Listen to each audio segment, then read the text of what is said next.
आइए दोस्तों बात करते हैं आज 13 जुलाई 2020 मंडे सोमवार हो चुका है और जानेंगे इस वीडियो में आज के मुख्य समाचार और टुडे ब्रेकिंग न्यूज के अपडेट के तहत देश भर की तमाम बड़ी खबरों पर नजर डालेंगे। जी हाँ, क्या दोस्तों इंसान 100 साल से ऊपर 200 साल 300 साल भी जी सकता है? जी हाँ, अब ये पॉसिबल हो सकता है साइंस की मदद से। अमेरिका के वैज्ञानिकों ने इस तरह की रिसर्च की है, आपको बताएंगे पूरी खबर विस्तार से। इसके अलावा भारत के प्रधानमंत्री नरेंद्र मोदी सरकार की तरफ से भी कुछ बड़े फैसले लिए गए हैं, आपको बताएंगे। कुछ बड़ी घोषणाएं और बड़े ऐलान भी है। साथ ही बच्चन परिवार में चीनी वायरस का मामला और भी ज्यादा बढ़ गया। आपको पता होगा अमिताभ बच्चन और अभिषेक बच्चन के बाद उनके घर में 2 और सदस्य भी चीनी वायरस से पॉजिटिव पाए गए, मैं आपको बताऊंगा। इसके अलावा दोस्तों बॉलीवुड के 7 सेलिब्रिटीज जो है ना वो चीनी वायरस से पॉजिटिव निकले, यानी कि संक्रमित पाए गए हैं। कौन कौन से एक एक करके सभी खबरों को जानेंगे थोड़ा विस्तार से। साथ ही आज के मौसम समाचार भी आपको बताएंगे, तो बिल्कुल बने रहेगा हमारे साथ इस वीडियो में और एकदम पूरा लास्ट तक जरूर देखिएगा। चलिए सीधे बात करते हैं पहले अपडेट की। देख पा रहे कि अब गाड़ी के रजिस्ट्रेशन या फिर फिटनेस के लिए आपको एक खास डिटेल्स देनी पड़ेगी सरकार की तरफ से, यानी कि सड़क परिवहन और राजमार्ग मंत्रालय की तरफ से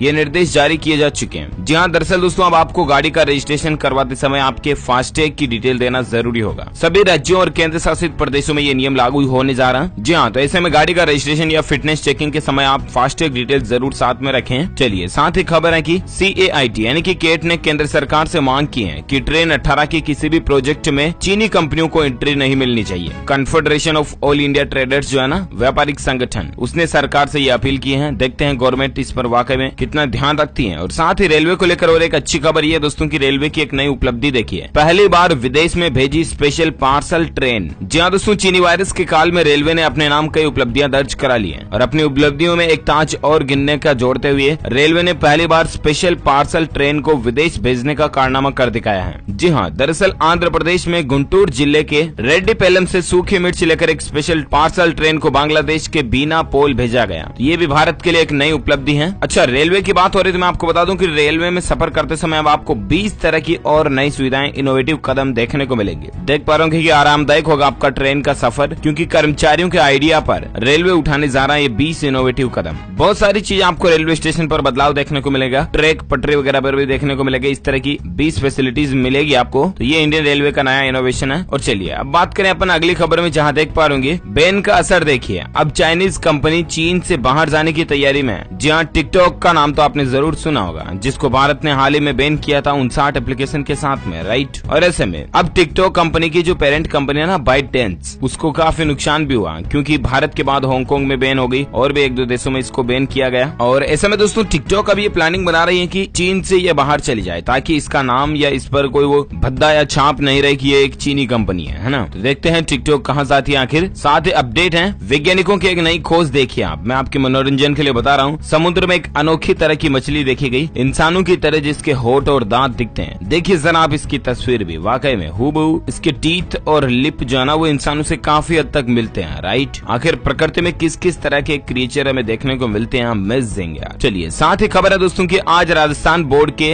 12वीं कॉमर्स का रिजल्ट अनाउंस होने जा रहा है सोमवार को। मीडिया रिपोर्ट्स के मुताबिक आज दिन में RBSE 12th commerce result 2020 announce कर दिया जाएगा। तो आप इंडिया रिजल्ट या RBSE के ऑफिशियल वेब पोर्टल पर जाकर के चेक कर सकते हैं। चलिए साथ ही खबर है कि इम्यूनिटी बढ़ाने के लिए आयुर्वेद पर बड़ा भरोसा, तुलसी, नीम, गिलोय, अश्वगंधा की मांग भी बढ़ चुकी है। जहाँ जब से चीनी वायरस का इस महामारी का माहौल बना ना, उसके बाद से लोग बागों में इम्यूनिटी बढ़ाने के लिए आयुर्वेद पर भरोसा बढ़ा है। और वाकई में तुलसी, गिलोय, नीम और अश्वगंधा जैसी जड़ी बूटियों से बने प्रोडक्ट का इस्तेमाल खूब किया जा रहा है। भारत ही नहीं बल्कि दोस्तों विदेशों में भी इसकी मांग खूब बढ़ी है। और ऐसे में पतंजलि और दूसरे ऑर्गेनिक स्टोर से भी नीम, गिलोय, अश्वगंधा से बनी टेबलेट्स आउट ऑफ स्टॉक हो रही है। ये भी भारत के लिए गौरव की बात है। चलिए अगली खबर में बात करें चीनी वायरस को लेकर क्या मसला चल रहा है। देख पा रहे कि इस महामारी से निपटने के लिए उत्तर प्रदेश में अब होगा वीकेंड लॉकडाउन। हर शनिवार और रविवार बाजार बंद रहेंगे। जी हाँ, उत्तर प्रदेश के मुख्यमंत्री योगी आदित्यनाथ सरकार की तरफ से एक बड़ा फैसला लिया गया। योगी सरकार ने दोस्तों चीनी वायरस की चेन को तोड़ने के लिए हर शनिवार और रविवार को लॉकडाउन लागू रखने का निर्णय लिया है। राज्य में पूरी तरह से प्रतिबंध रहेगा, बैन रहेगा सब जगह से। योगी सरकार ने रविवार को टीम 11 की हुई नियमित बैठक में विचार विमर्श के बाद ये डिसीजन लिया। सूत्रों के मुताबिक अब राज्य में हफ्ते के 5 दिन ही ऑफिस और बाजार वगैरह खुलेंगे, ठीक है ना। सैटरडे, संडे, दफ्तर, बाजार वगैरह सब कुछ पूरी तरह से बंद रहेंगे। चलिए साथ ही अपडेट देख सकते हैं चीनी वायरस का कहर देखिए। मामले तेजी से बढ़ने पर कर्नाटक, अरुणाचल प्रदेश, मेघालय में फिर से लॉकडाउन लग चुका है। सिर्फ आवश्यक वस्तुओं की ही आपूर्ति चल रही है। कई राज्य सरकारों ने लॉकडाउन लॉकडाउन को बढ़ा दिया। मैंने आपको बताया भी था DLS न्यूज के ऊपर। देख सकते हैं असम के मेट्रोपॉलिटन जिले में लॉकडाउन 1 सप्ताह तक बढ़ा है। उत्तराखंड काशीपुर में 3 दिन के लिए लॉकडाउन बढ़ा। जम्मू कश्मीर में चीनी वायरस के 51 नए मामले देखे गए। महाराष्ट्र में भी कई जगहों पर लॉकडाउन लागू कर दिया 10 दिनों के लिए। नागालैंड में 31 जुलाई तक लॉकडाउन बढ़ चुका है। और एक अपडेट देख सकते हैं लॉकडाउन को ही लेकर के बेंगलुरु के शहरी और ग्रामीण जिलों में 14 से लेकर 23 जुलाई तक संपूर्ण लॉकडाउन रहेगा। कई राज्यों में ये पाबंदियां भी लागू रहेगी। तो ये कुछ मसला चल रहा है लॉकडाउन वगैरह को लेकर। साथ ही अपडेट है दोस्तों की ICMR यानी कि Indian council of medical research organization जो है ना, उसने राज्यों से कहा कि चीनी वायरस की अंधाधुंध टेस्टिंग से भी बचें। जिसे जरूरत है उसी की जांच करें, बाकी फालतू टेस्टिंग वगैरह ना करें, क्योंकि टाइम बहुत ज्यादा वेस्ट हो जाता है और फिर आपको पता है दूसरे पॉजिटिव लोगों की टेस्टिंग बची रह जाती है। तो ये भी एक रीजन हो सकता है। चलिए साथ ही खबर है कि राहत भरी अपडेट देखिए, राजधानी दिल्ली में चीनी वायरस के मरीजों के स्वस्थ होने की दर लगभग 80% तक पहुंच चुकी है। तो ये भी अच्छी बात है ना। वही दोस्तों अभी भारत में चल रहे ताजा आंकड़ों की अगर बात करें ना, जी हाँ, तो पिछले 24 घंटों के दौरान ही भारत में रिकॉर्ड तोड़ तकरीबन 29,000 से भी ज्यादा नए संक्रमित मामले देखे गए। 18,000 मरीज ठीक हुए, 500 लोगों की जान गई। ये 24 घंटों का डेटा है ना। और अब तक भारत में टोटल 8.79 यानी कि 8.79 लाख से भी ज्यादा टोटल संक्रमित हो चुके हैं। 8,79,000 से भी, है ना, इनसे ज्यादा संक्रमित हो चुके हैं। वहीं और एक अपडेट देख सकते हैं कि चीनी वायरस से देश भर में कुल जान जाने वाले लोगों की संख्या 23,187 से ज्यादा हो चुकी है। 21 राज्यों में 500 लोगों की जान जाने की खबर है। तमिलनाडु में आंकड़ा 2000 के करीब पहुंच चुका है। बांग्लादेश में हिंदुत्ववादी नेता तपन घोष ने भी संक्रमण से जान गंवा दी है। अच्छा, कई सारे नेता बॉलीवुड सेलिब्रिटीज भी दोस्तों इस वायरस की चपेट में आ चुके हैं। कल ही आपको पता होगा बॉलीवुड इंडस्ट्री से बड़ी ही दुख की बात आई कि अमिताभ बच्चन, जी हाँ, बॉलीवुड के बादशाह, शहंशाह, बिग बी खुद चीनी वायरस से पॉजिटिव पाए गए। सिर्फ वही नहीं दोस्तों, उनके बच्चे अभिषेक बच्चन भी संक्रमित निकले थे, राइट। लेकिन उसके बाद आज एक और इसमें बुरा अपडेट देखिए आप कि अमिताभ और अभिषेक के बाद ऐश्वर्या और आराध्य भी चीनी वायरस से पॉजिटिव पाए गए। जी हाँ, फिल्म एक्ट्रेस ऐश्वर्या राय बच्चन और बेटी आराध्य बच्चन के भी चीनी वायरस से पॉजिटिव होने की बात देखी गई। कंफर्म हो चुका है ये बात। हम भगवान से, ईश्वर से यही प्रार्थना करते हैं कि जल्द से जल्द ये रिकवर हो जाए, ठीक हो जाए बस। अच्छा, और एक अपडेट देख सकते हैं दोस्तों कि सेलिब्रिटीज में चीनी वायरस का मसला क्या चल रहा है। टीवी पर एक सीरियल आता, आपको पता होगा, कसौटी जिंदगी के, उसके एक्टर पार्थ समथान भी चीनी वायरस से पॉजिटिव पाए गए। उनके सेट पर जहां शूटिंग हो रही थी वहां 30 लोग थे। एकता कपूर का स्टूडियो भी सील होगा अब। वह इंडस्ट्री को लेकर और एक खबर देख सकते हैं कि अमिताभ और पार्थ के बाद अब ये बॉलीवुड अभिनेत्री भी चीनी वायरस से संक्रमित हुई और इसने कहा कि कृपया मेरे लिए दुआ करिए। जी हाँ, ये अभिनेत्री कंगना रनौत की फिल्म उंगली में नजर आ चुकी हैं। इनका नाम है रेचल व्हाइट। इन्होंने सोशल मीडिया पर पोस्ट साझा करके इसकी जानकारी दी है। चलिए साथ ही अब बात करें आज के ताजा मौसम समाचार वेदर न्यूज अपडेट को लेकर। खबर देख पा रहे होंगे राजस्थान में फिर से मानसून सक्रिय हो चुका है। आज गरज और कल बारिश होने की संभावना है। जी हाँ, 13 तारीख से लेकर 15 जुलाई तक है राजस्थान में भयंकर भारी बारिश की संभावना है। राजस्थान के तकरीबन 20 जिलों में गरज के साथ बारिश हो सकती है। जिलों की लिस्ट आप देख पा रहे होंगे। साथ ही और एक अपडेट है कि अगले 24 से 48 घंटों के दौरान इन 7 राज्यों में भारी बारिश की संभावना है। सूची वाइज आपके इलाके के नाम आपको बताएंगे। फिलहाल और एक अपडेट देख सकते हैं कि उत्तर प्रदेश के भी इन 20 जिलों में वज्रपात के साथ मूसलाधार बारिश का अलर्ट जारी किया गया है। जी हाँ, मौसम विभाग के ताजा अनुमान के मुताबिक उत्तर प्रदेश के 20 जिलों के लिए चिंता बढ़ चुकी है। मौसम विभाग की बुलेटिन के अनुसार दोस्तों यूपी के कई जिलों में भयंकर बारिश हो सकती है और स्थितियां और भी ज्यादा बिगड़ सकती है, इसलिए आप पहले से ही सावधान रहें। संपूर्ण भारत के आज 13 जुलाई के मौसम पूर्वानुमान की अगर बात करें दोस्तों, तो आगामी 24 घंटों के दौरान उप हिमालय, पश्चिम बंगाल, सिक्किम, असम, मेघालय, हिमाचल प्रदेश तथा उत्तर प्रदेश और बिहार के कई जगहों पर भारी बारिश हो सकती है। इसके अलावा कोंकण, गोवा, उत्तरी आंतरिक कर्नाटक, तटीय कर्नाटक, विदर्भ, मराठवाड़ा, गुजरात के पूर्वी क्षेत्र, मध्य प्रदेश, तेलंगाना, छत्तीसगढ़, तमिलनाडु, रायलसीमा, अंडमान निकोबार, लक्षद्वीप और उड़ीसा में हल्की से मध्यम बारिश, बीच बीच में 1-2 जगहों पर भारी बौछारें गिर सकती हैं। साथ ही हरियाणा, पंजाब, राजस्थान, पूर्वी और दक्षिणी राजस्थान, उत्तराखंड, हिमाचल प्रदेश और जम्मू कश्मीर में भी हल्की से मध्यम बारिश की संभावना है। तो दोस्तों ये रहा आज का ताजा मौसम समाचार विद न्यूज अपडेट। और वहीं बात करें आज के पेट्रोल और डीजल के रेट्स की, तो 12 दिन के बाद डीजल की कीमतों में फिर से बढ़ोतरी हुई है। पेट्रोल में कोई बदलाव नहीं है। जहां तकरीबन 12 दिन बाद दोस्तों डीजल की कीमत में 16 से लेकर 18 पैसे तक की बढ़ोतरी हुई है। और उसके बाद राजधानी दिल्ली में पेट्रोल 80.43 चल रहा, जबकि डीजल पहले 80.78 था जो अब 80.94 हो चुका। ये कुछ मसला है। और चलिए अब बात करें अगले अपडेट में, जहां देख पा रहे खेल समाचार को लेकर खबर है। इंग्लैंड वर्सेस वेस्ट इंडीज का जो टेस्ट सीरीज में चल रहा ना, उसमें इंग्लैंड के खिलाफ वेस्ट इंडीज ने जीता ऐतिहासिक टेस्ट। विराट कोहली ने भी ऐसे दी बधाई। जी हाँ, विराट कोहली ने ट्वीट करके लिखा दोस्तों की वाओ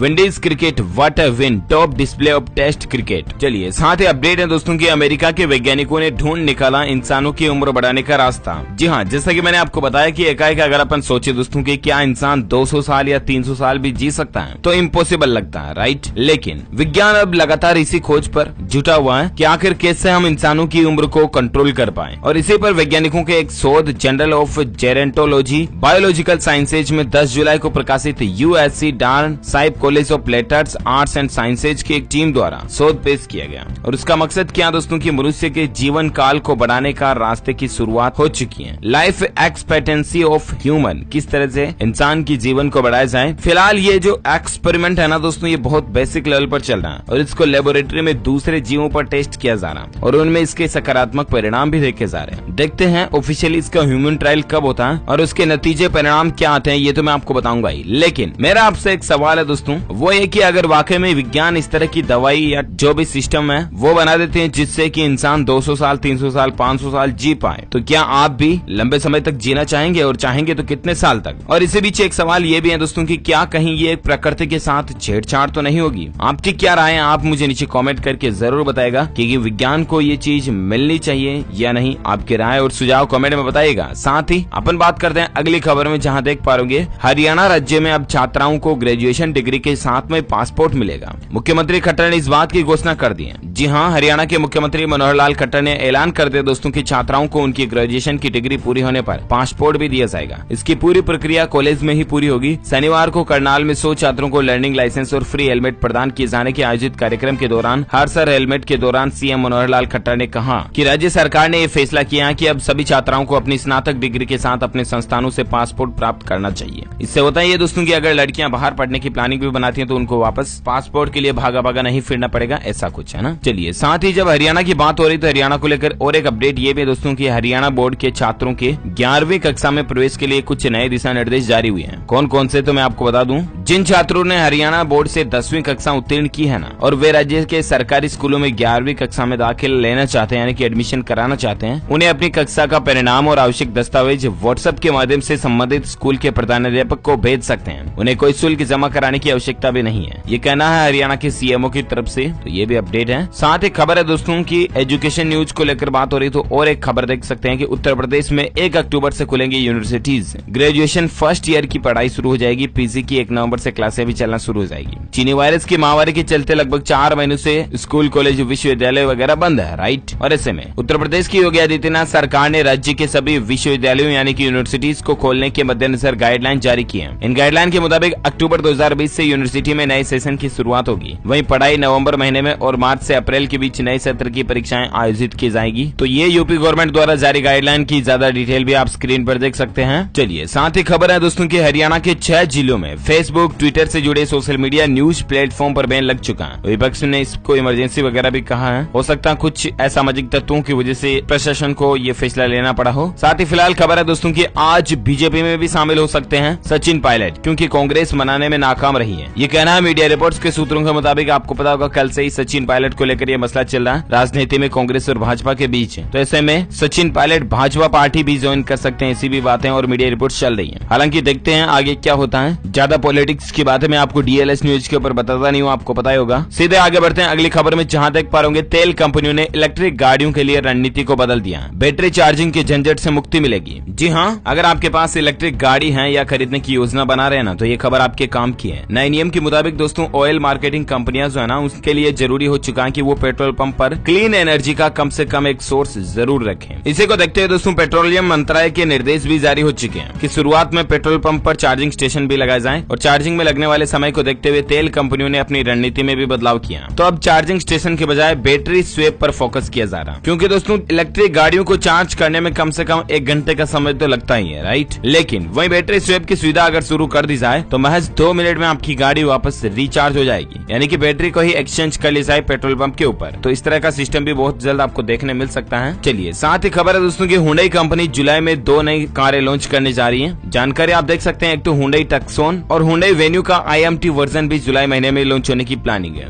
साथ ही खबर है कि चीनी वायरस के काल में रीन्यूएबल एनर्जी सेक्टर की इस कंपनी ने अपने कर्मचारियों की 12% सैलरी में बढ़ोतरी की है। साथ ही बोनस वगैरह भी दिया है। हम बात करें दोस्तों अक्षय ऊर्जा क्षेत्र की कंपनी रिन्यू पावर ने इस महामारी महामारी के बीच अपने सभी कर्मचारियों को 12% तक वेतन वृद्धि और बोनस दिया, तो अच्छी बात है। साथ ही अपडेट है कि नेशनल अवार्ड टू टीचर्स 2020 के लिए 15 जुलाई तक आवेदन करने की तारीख को बढ़ा दिया। MHRD जो है ना, मानव संसाधन विकास मंत्रालय, उसने शिक्षक राष्ट्रीय पुरस्कार 2020 के लिए आवेदन यानी फॉर्म भरने की तारीख को 15 जुलाई तक बढ़ा दिया है, जो पहले 6 जुलाई थी। तो टीचर्स वगैरह लोग इसके लिए फॉर्म भर सकते हैं। ऑफिशियल लिंक है इसका www.nationalawards2teachers.mhrd.gov.in। चलिए साथ ही अपडेट है दोस्तों, अगर आप अंतरिक्ष वगैरह की इन चीजों में इंटरेस्ट लेते हैं तो बड़े ही एडवेंचर की चीज देख पा रहे कि 14 जुलाई से 20 दिनों तक भारत के आसमान में दिखेगा एक अनोखा धूमकेतु। जी हाँ, स्पेस यानी कि अंतरिक्ष की दुनिया में दिलचस्पी वालों के लिए एक अच्छी खबर है। 14 जुलाई से भारत के आसमान में C2020 F3 नाम का एक अनोखा धूमकेतु, या जिसे पुच्छल तारा भी कहते हैं, उसको 20 दिनों तक रोज देखा जा सकेगा। 14 जुलाई से हर रोज इस धूमकेतु को 20 मिनट तक लोग देख पाएंगे। इस अनोखे धूमकेतु को नियोवाइज नाम भी दिया गया है। कुछ इस तरह से अंतरिक्ष में आपको ये दिखाई देगा। चलिए साथ एक बहुत ही महत्वपूर्ण खबर देख पा रहे कि अब 1000 लोग एक साथ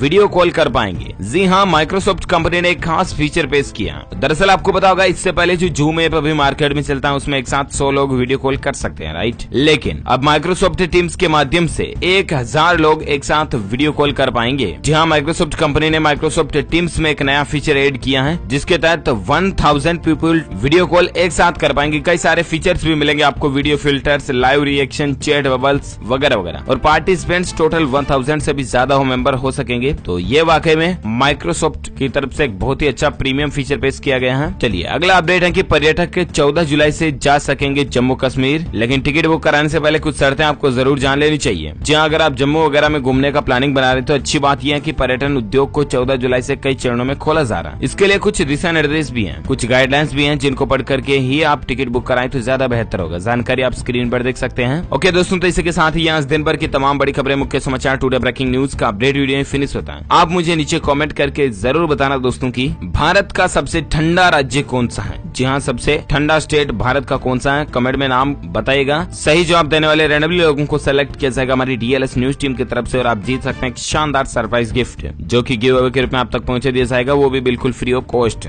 0 रुपीज में, है ना। और इसके साथ ही अगर आपको ये वीडियो अच्छा लगा तो इसे लाइक करना, ज्यादा से ज्यादा अपने दोस्तों के साथ फेसबुक और व्हाट्सएप पर शेयर भी करना। और अगर आप DLS न्यूज चैनल पर पहली बार आए हैं ना, तो चैनल को सब्सक्राइब करके बेल आइकन जरूर दबा देना, ताकि आपको रोजाना के ताजा अपडेट्स तुरंत आपके मोबाइल पर मिलते रहें। Thank you, take care, good bye, जय हिंद, जय भारत, वंदे मातरम।